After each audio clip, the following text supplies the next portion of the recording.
Hey, I'm Allison, and this is Realistically Consistent, where we talk about how to build sustainable fitness, nutrition, and mindset habits that actually last even as a busy mom. I'm here to help get you consistent, not perfect, and on your way to feeling like your best self. I'm so excited to start today's episode with you. Let's dive in. Hello, and welcome back to another episode of Realistically Consistent. Thank you so much for being here with me again today. If you have been listening to this podcast for a few episodes now and this message is really resonating with you, I again would just like to ask for you to hit subscribe or follow. It helps more than you know to just get this podcast out to as many moms as possible and just continue spreading this word of realistic health and wellness and prioritizing yourself. So today's topic I am excited about, and I actually ended up switching up at the last second because I have a whole other podcast planned, and we'll get into that next week. But this week, I actually had a very similar conversation with a few women, and the feedback was the same at the end of our conversation. And this wasn't even something that I was trying to do, but they would say, "Oh my gosh, okay, you've convinced me. I'm going to wake up early and do XYZ." It was different for everybody, but it wasn't necessarily something that I was trying to convince them to do. It just kind of happened because I am such a huge believer in starting your day on your own terms, especially when you're a mom. So today's podcast is going to be convincing you to do the same for yourself, however that looks. Now, before you turn this off and say, I don't need a podcast telling me how to do a morning routine, maybe you already have an established morning routine and you're like, meh, I'm good. I encourage you to stick around and maybe catch some ideas, things that you haven't thought about before, adding into your morning routine or switching things up a little bit. Or two, maybe you're like me 5 years ago and you're like, I need every little bit of sleep that I can get. I am not waking up any earlier than I already do or that I already have to. I'm going to just shut this down. I want you to stick around. I want you to hear me out because when I say that that was me 5 years ago, I am not exaggerating. I thought people who woke up early to work out or to have a cup of coffee in the morning, or even moms would be like, yeah, I got a load of laundry in this morning. You'd be like, how? Literally, how do you have time for that? I wake up at the last possible second. I give myself just enough time that I need to get myself ready and my kids out the door. How do you wake up early enough to get laundry done or enjoy your coffee in peace or work out? Who does that? I literally used to call people who did those kinds of things crazy. I thought they were insane. Had no idea how they made it happen. Flash forward a few years, and now I have 2 kids, and I've told the story before, so you can always go back and listen to even the first episode, but I quickly realized now trying to juggle 2 kids, under 2, almost, maybe a little bit older, but still, juggling that, juggling work, juggling all the other things that just come with being a woman and a mom and, trying to have a social life and all the things, I quickly realized doing my workouts at night like I had planned, especially going back to work, wasn't going to work anymore. I was exhausted. I was waking up because a child was crying for me. That's how I would wake up in the mornings. Or my alarm would go off and say, you better go get dressed and ready for work before the kids get up. It was one of those 2 things. And I would have minimal time to go get dressed and ready. And that's how my day would start, is just immediately serving other people or immediately thinking about, okay, here's all the things I have to do for the day. I better hurry up and get dressed. And then I got to do this. And then I got to do this. And then I got to do this. And you're immediately taking care of everybody else before you take care of yourself. And then you're taking care of everybody else for the full day. And you're go, go, go, go, go from the moment you open your eyes until the moment your kids finally close theirs. And that's exhausting. And by the time that happens, which for many, bedtime's a process. I know many, many moms who still lay with their kids for a while at night, or, it takes an hour to get them to bed, or they don't go to bed until, 9 or later for some. And it's a struggle, right? And then by the time all of that's done, all you want is just some time for yourself, which you deserve, right? But that's your only time. And so you don't necessarily want to go spend your only time for yourself getting a workout in or meal prepping for the next day or cleaning the house some more, right? We don't want to do those things. We want to just veg out and do nothing. And there's nothing wrong with that. But when you're stuck in this cycle of from the moment you open your eyes, go, go, go, go, go, go, go for everybody else. And then now, realistically, you should do self-care that's going to like get to some of the root of the stressors that you have or the lack of sleep that you have or things like that. Maybe you should go to bed early, or maybe the Netflix binge isn't going to serve you, or the whatever snacks and stuff that you're now going to reach for aren't going to serve you. You know those things, but it's comforting. It's what feels good in those moments. And so now not only are you not really prioritizing yourself in the best way, but you're also now working against yourself, right? And it's because you didn't start your day on your own terms. So today I want to convince you why having a solid morning routine for yourself, whatever that looks like for you, is going to be such a huge game changer for you. So when I tell you that waking up early literally changed my life, I'm not being dramatic. It changed the complete trajectory of my life. When I started waking up early to get workouts in, something changed. One, I was starting my day on my own terms. Two, I was starting my day doing something hard. So whether I recognize it at the time or not, I was actually rewiring my brain in that moment to say, you can do hard things. Not only can you wake up at this time super early in the morning, I think it was like 5 a.m. in order to get a workout in and get showered off. And I would never wash my hair in the morning, but because I didn't have time, but get showered off and get dressed and get rolling. That's what time I had to wake up. And it was hard. But I knew that if I didn't, my mental health was going to suffer. I wasn't showing up for my kids in the way that I wanted to. I was not patient. I was not present. And I was snippy and I didn't like it. I did not like the person I was becoming. And I knew that this had to be what could create that change. And it was because I started my day on my own terms, because I started my day with something hard, not just the waking up early, because that was hard. And that in itself was that like subconscious rewiring of the brain of like, look what you can do. You did it. You peeled yourself out of bed at 5 a.m. to go do this thing. Like, you can do this. And when I first started it, this is what helped me, was just setting a very short timeline of like, we're just going to see how this goes and go from there. But I'm going to commit to seeing if this makes a difference for, I think I said it was like 4 months. I gave myself until Christmas break. I was like, I have to give myself this chunk of time, right? There are probably going to be days where I mess up or I sleep in or something happens, but I'm going to keep trying from now until Christmas break. And I did it. And what slowly started to happen was that rewiring of the brain. Look, you can actually do this. And two, I started to fall in love with that time because I started my day on my terms, because that peace and quiet of the morning was just for me to fill my cup first. And three, because a lot of times I was using that time to lift weights, lift heavy weights. Not only was I doing the hard thing of waking up early, but I was doing the hard thing of pushing heavy weight around. That is not easy. And I would feel it in my muscles throughout the day. And that would even serve as an additional reminder, like, look at what you can do. Look at that. You can do hard things. Like that constant reminder of like, yeah, I feel good. Because movement releases dopamine. It releases those happy hormones in your brain. It gives you energy. Those hormones that are released literally help you feel more joy and feel happier and start your day. And not only that, but it helps give you energy. We've talked about this before. You have to give some to get some. And that morning workout right there can help actually give you more energy throughout your day.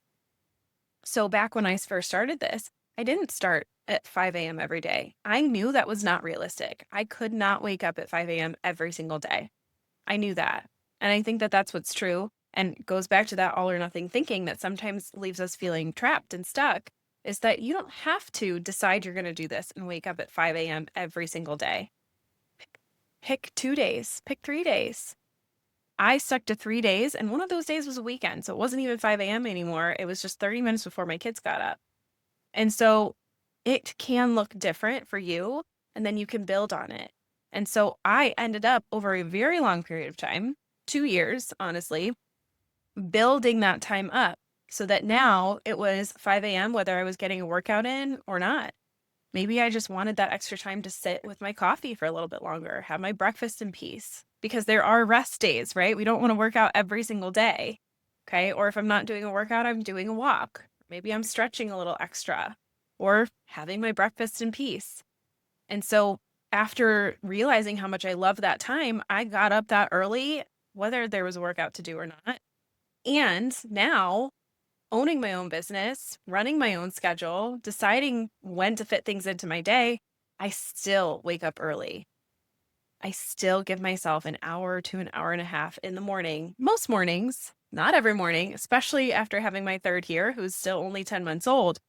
Every morning looks very different, but I still wake up before the rest of my house to have some sort of time for myself because I fell in love with that. I fell in love with the way that it makes me feel afterwards.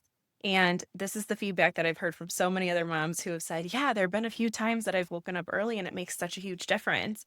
I just need to commit myself to doing it, which leads me to another point of how can we get to that point where the alarm goes off, we don't really want to get out of bed, there's nothing strong enough pulling us out of bed, because it's tough, right? I'm going to be honest, it is really tough to get out of bed when that alarm goes off. Still, I've been doing this for years and years and years, and it is still really challenging to get myself out of bed when that alarm goes off. And I have to have certain things, mantras planned that I can tell myself that I know are going to help get me out of bed. I have to have certain things set up so that, again, I'm setting myself up for success, kind of like the environment episode we had 1 or 2 episodes ago.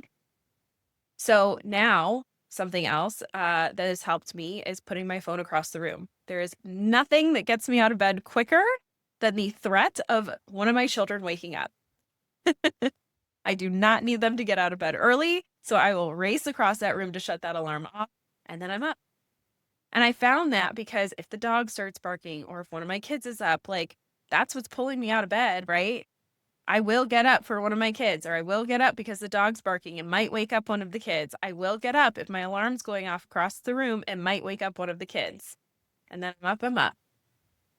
Something else that really helped me, I know in the past, was I would set up little like rewards for myself, especially when it was only a couple days a week, where it's like, okay, if you get up now, you're going to get it over with. You're not going to have to worry about it tomorrow. And you're going to be able to enjoy your evening because you won't feel guilty for skipping your workout. You're not going to be trying to get it in, right? You can also try the Mel Robbins 5-second rule. I've tried this before. Sometimes it works, sometimes it doesn't. But her rule is that counting down 5, 4, 3, 2, 1, get out of bed. The moment that your alarm goes off, especially if you don't have it across the room, if you can literally tell yourself, okay, alarm's going off, I'm going to count down from 5, you get out of bed, and just do it before your brain has time to talk you out of it. This is the science behind the 5-second rule, is that your brain doesn't have time to talk yourself out of it or give more excuses. You literally just count down and then you're out of bed. And let's think about it too. I mean, counting down has kind of worked for us just naturally, weirdly, since the time that we were kids. Have you ever had to explain to your kids, like, okay, I'm going to count to 3 and then it's going to whatever? Sometimes you don't even have to explain it. You just start counting and boom, they're going. Like something about counting, it just makes us move. So count yourself down from 3, from 5, and then just get out of bed. Just do it. Something else that really helped me too is I know that when I get out of bed and I do these things for myself, I start my day on my own terms. I don't start my day because I'm up because there's a kid in my face or somebody's jumping on me or I'm hearing my name yelled from another room, right? I'm not starting my day on someone else's terms. I'm starting my day on my own terms because when I start my day on my own terms, I have so much more patience. I have so much more presence. You can probably think back to so many mornings, especially during the school year and, people have places to be. They can feel so rushed. where it's like, okay, and now we're trying to get dressed. We're trying to get lunches packed. We're trying to get out the door. Eat your breakfast. Let's go. Let's hurry up.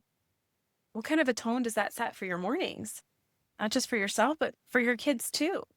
What if you gave yourself 10 extra minutes to already get the lunches packed, to already have yourself dressed and ready, to already have had some coffee or water, better yet? What if you had 10 minutes?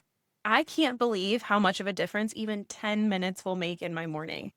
We get so much done in 10 minutes, right? And then we can actually talk to our kids. Take the few extra minutes to give them a big hug in the morning and sit with them. Talk to them while they eat their breakfast. What if you set that kind of a tone in the morning? Calm tone. How do you think the rest of the morning would go? Maybe we'd have a little more success getting them in the car and out the door if everything was just calm, right? And just, it was expected that this is how it was going to go because you started your day on your own terms and you gave yourself a little extra time to do some of those things so that it could be calm, right? Because when the alarm goes off, it's going to be hard to get out of bed no matter what. Whether it's at 5 or 6 or 6:30 a.m., it will always be hard to get out of bed. Always. So why not just give yourself a little extra time? And all of these reasons right here, those are all the mantras that are going through my head when the alarm's going off. It's still going to be hard in 20 minutes. Just get out of bed now. You're going to set a bad tone for the day. You want to go love on your kids. The kids actually get in the car so much easier when we had a calm morning. All of these things are just being repeated in my brain when I don't want to get out of bed. But it's these reminders and these mantras and these sayings to myself that help actually move that needle and pull me out of bed, right? So what are you going to tell yourself? What is your goal for the morning? What tone do you want to set? What's important to you? How much time do you want to give yourself? Okay? Because that's what we're going to get into is how much time do you want to give yourself? What do you want to do in your morning? Do you just want to have a little extra time to pack some lunches in peace and maybe have some time for gratitude? Over the summer, when I had a baby, a newborn, I wasn't doing my normal morning routine of working out and walking and journaling. That was out the window, completely out the window, because the baby was up all night. Everything had changed. But I still gave myself 10 minutes to practice gratitude while I made some lunches. And it was a game changer. It was a game changer because that task was done and I didn't have kids looking over my shoulder. I want this in my lunch. I want that in my lunch. It was done. And because it's such a mundane little task, I got to also feel and think of gratitude, which helped me pick out positive things throughout the day. It helps also, again, set that tone. You're starting your day looking for things to be grateful for. You're going to train your brain to continue looking for things to be grateful for as your day goes on. Okay? So maybe it's 10 minutes in the morning. Maybe it's, I really want to get a workout in. I really want to start building in a walk. If you already have a morning routine going right now, what's one thing that you would like to add? What's one habit that you would like to add into that morning routine that you've been putting off because you don't have enough time? I highly, highly suggest building in just 10 more minutes to your morning routine, waking up just 10 minutes earlier and throwing that in there. Whether it's journaling or enjoying your breakfast in silence or a cup of coffee or going for a walk. Because I will tell you that is what I'm building in. Now that the weather is nicer, it's warmer in the mornings, the sun is up way earlier by 6:20. I'm building in a walk with my dog, 10 minutes. That's it. That's all it takes is 10 minutes. Because getting that fresh air, getting that sunlight, and getting that movement first thing in the morning has just insane amount of benefits. We're getting our blood flowing. We're getting direct sunlight in our face. That right there helps lower your cortisol levels. We start with naturally high cortisol levels when we wake up in the morning. That's just what happens in our sleep. They naturally rise. And so getting that morning sunlight and movement helps to lower that cortisol level so that we're managing our stress. Okay? Imagine having a high cortisol level and then someone's yelling your name and you're go, go, go immediately, your cortisol never has a chance to come back down. Your cortisol level is now just spiked again on top of already being high, right? And so that's what, again, keeps us in this fight or flight mode of just constant stress and constant tension because you're not giving yourself enough time in the morning to bring your cortisol levels down.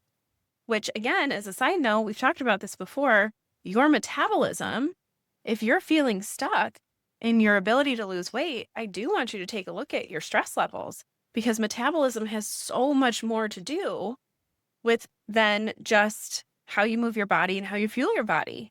Your stress is a massive component of that. So if you're starting your day with high cortisol, which we all do, but then never giving it a chance to lower back down, you might want to take a look at your stress, okay? And not just your stress for your metabolism, but your sleep. So that's what I want to dive into next is how, again, we can help support our metabolism and help support waking up a little bit earlier. So that's going to be setting up a really solid evening routine. And it doesn't have to be complicated, okay? And it probably is going to feel boring, but that's okay because a lot of times the boring, predictable routine is the one that works. So when I say set up an evening routine, it doesn't have to be some crazy thing where you're adding things in. A lot of times it means actually taking things away. Take away the screens, reduce them, shut them down at a certain time. Decide what time you need to be in bed so that the time that you're setting your alarm for in the morning is about 7 to 9 hours ahead of that, right? So that you're asleep by that time, in bed by that time, asleep by that time. So we want to reduce screen times because that blue light is drastically affecting, one, your ability to fall asleep, and two, your quality of sleep.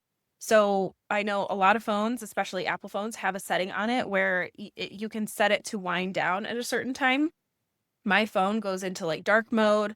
It shuts off notifications automatically. It turns off the like always on display screen thing, whatever it's called, so that I can't even see like what time it is. All of those things immediately get shut down for me at 9:15. And that helps me stay off my phone. And it's also that reminder because it literally says it's time to wind down for bed. And it serves as that reminder of like, okay, we're going to finish up whatever show we're watching. Like, it's not like an immediate, let's go. It's okay, I'm going to put the phone down, put it away. We're done with screen time there. I'm going to finish up whatever I'm watching here and turn it off or pick a point in time to turn it off. You know, like I'm going to give myself 5 more minutes to the end of this scene, to the end of whatever, right? Shut it all down because realistically, we should be shutting down screens about an hour before bed, but that's not realistic for me. My kids aren't asleep and in bed. I'm not usually even turning on a show until 8:30 or later at night. And I want to be in bed by 9:30. So like that's great and all, but on a very realistic level, I know that's not realistic for me. So I'm shutting it down about 20 minutes before I'm in bed. And 20 minutes is better than no minutes. So once that occurs, then I finish getting ready for bed. And a lot of times, again, this is creating my environment for the morning. Right now, for me, this looks like filling my dog's food bowl while she's not near me so that I can just grab it and feed her first thing in the morning. Helps with the barking. I grab her bone, make sure that it's filled with peanut butter and is in the freezer. So again, she's not bothering me during a workout in the morning. I know where her leash is. Everything's set up by the door so that we can just get ourselves out for a walk without waking up the house. I'm doing all of those things to create my environment for the morning to make it easier for me, right? So again, that's part of my bedtime routine is setting up my morning routine for success, okay? And then I'm in bed. I read for maybe 5 minutes. That is what really helps to like trigger my brain for sleep. And so I don't read a page turner. I'm not reading like a sci-fi, romance novel. I'm just reading whatever personal development book was recommended to me at the time. So it takes me a long time to get through those books because I only read like 2 to 3 pages a night. That's all it takes because it gives me something to think about as I go to sleep that's not like hardcore. And it just, reading always helps me feel sleepy anyways. And it's not screen time. right? So after that, I I'm in bed, I fall asleep. So not overly complicated, but it's a rinse and repeat routine, okay? However, I will say every night doesn't look the same. Every morning doesn't look the same. And so this goes back to that all or nothing thinking. And I've said it earlier in this episode, and I'll say it again. You don't have to now decide that you're going to wake up at 5 a.m. every single morning and decide that you're going to do that. It doesn't have to happen that way every single morning. Pick a couple mornings where maybe you want to try working out and wake up a little bit earlier. Or just decide, you know what? I'm just going to start waking up 10 minutes earlier. That's it. 10 minutes before one of the kids is normally screaming my name. I'm going to try for 10 minutes and just sit in silence. There's anything in between. And if one day gets thrown off, remember that doesn't throw off the rest of your week. Maybe you were planning on getting a workout in, but somebody was up early. Something happened. You were sick. You were up all night with a kid, and it's just not feasible for you. And it's more important for you to prioritize sleep. That's okay too. You have to listen to your body first and foremost, right? But also remember that every day can look different. Maybe it didn't happen for you this morning, but you're going to try again tomorrow. I will say this week alone for me has looked different every single day. One morning I was up at 5:20, primarily because the baby woke me up a little bit earlier, but gosh, it was nice. It was so nice to be up that early. I got a full-blown workout in.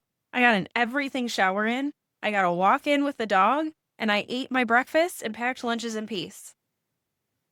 All of that before anybody else in the house was up. It was nice. But the very next morning when I wanted to do that, it didn't work out. I slept through my alarm the first time. I was getting ready to get out of bed. And just as I was getting out of bed, the baby woke up. And then the dart started barking. And so now we had two things to take care of. And it took me 30 minutes to get the baby back to sleep. And by then I was out of time for a workout. And I was able to just get that quick walk in with the dog. And I had to come back and do the workout later on or push it to the next. Actually, I think I pushed it to the next day. So then the next day I got the workout in, but it was a little bit tighter because I didn't end up waking up till 6. So I only had about 30 minutes to get it in. Didn't have a chance to change. Had to do all that after the kids were ready and out the door for the day. And then this morning was very, very different because last night I stayed out a little bit later than I normally do and decided to sleep in a little bit. And so I didn't get out of bed till 6:40 this morning. But that was still 20 minutes before anybody else needed to be up. So I still got that quick walk in with the dog. I still packed lunches in peace. And then my day got rolling. Every single day was different by even an hour and a half. But one thing stayed consistent, and that was the time that I had for myself in the morning. I started my day on my own terms every single day. And that's what allowed me to be present and patient. So I want to leave you with this. I want you to think about where you're at right now and what's realistic for you. Okay? And what do you want to do maybe someday, but what is realistic for you right now? Because again, going back to 5 years ago, I didn't start with all of these habits together. I started with just enough time to work out and get dressed. And that's it. And as time went on, I started realizing, wow, I can throw in an extra 10 minutes here for another walk. I can throw in an extra 10 minutes here to journal.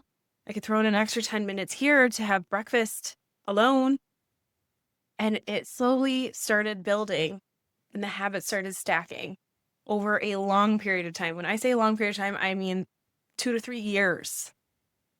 Because not only did it take me a long time to stack all those habits and get used to one, but as the seasons change, my morning looks very different. What I get to do in the morning in the summer is very different from what I get to do in the morning in the winter. And so it's that constant fluctuation too that creates that space and that gap, right?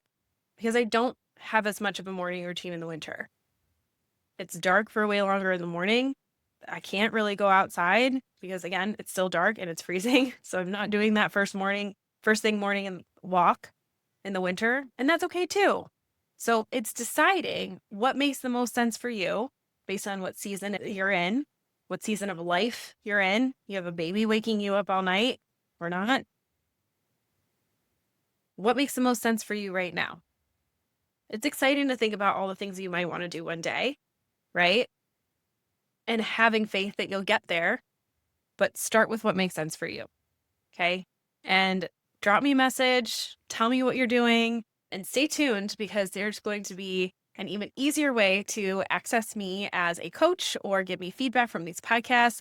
And that announcement is dropping in just a couple of weeks. And I'm so excited for everything that we've been working on behind the scenes. And I hope that you stay tuned. I hope to hear from you soon. And I thank you so much again for joining me in today's episode. If you know another mom who needs a morning routine and to start her day on her own terms, send her this episode too. See you in the next one. Bye. Thank you so much for listening to Realistically Consistent. If today's episode helped you, please hit subscribe and leave a quick rating as it helps more moms find the show. You can visit AllisonHaleyFitness.com for more tools, tips, and ways to stay connected. And just as a quick reminder, I'm here to share general information and encouragement, but this podcast isn't meant to replace professional medical or health advice. Everyone's circumstances are different, so be sure to check in with your trusted healthcare provider before making any big changes. Thanks again for being here, and until next time, keep showing up for yourself one realistic step at a time.